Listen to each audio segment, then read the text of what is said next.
Assalamu alaikum, ƴan uwa barkanmu dai. A yau na zo muku da wani AI ne na musamman wanda za ku yi amfani da shi ku haɗa irin wannan hoton. Ku haɗa irin wannan hoto mai matuƙar kyau, ba wani wahala ba ne ba. Abin da ya kamata ka yi amfani da shi ko wani AI, Bing Imagine Creator, yana ba ka damar ka haɗa hoto kowane iri kake so hoton ya kasance haka. In ka rubuta mishi kuma ka ba shi, zai ba ka hoton da kake so. Kuma gaskiya hotunan shi suna matuƙar burgewa sosai.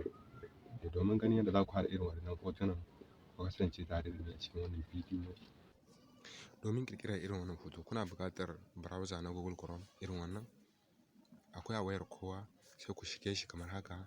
Ku jira zai buɗe muku wannan fuskar, sai ku rubuta Bing Imagine Creator. Zai kawo muku wannan fuskar. Idan ba ku taɓa yin rijista ba, zai ce ku yi sign off. Idan kuma kun taɓa yi, zai kawo muku wannan fuskar. Sai ku rubuta mishi abin da kuke so ya muku. Idan kuma wannan hoto da ni na haɗa ya burge ku, zan ajiye muku shi a ƙasa gurin description. Sai ku je ku kwafe wannan rubutun da ni na yi, sai ku zo ku festa shi a nan wajen, sai ku canza mashi sauran bayanai kamar yadda kuma kuke so ya muku generating.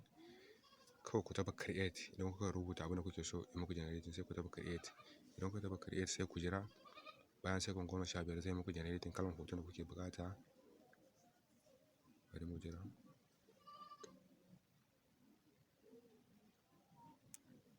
To kun gani dai nawa ya riga ya mun generating hotuna kalan wanda na nema kamar guda 4. To sai ka zaɓi wanda kake ya burge ka, sai ka yi downloading din shi.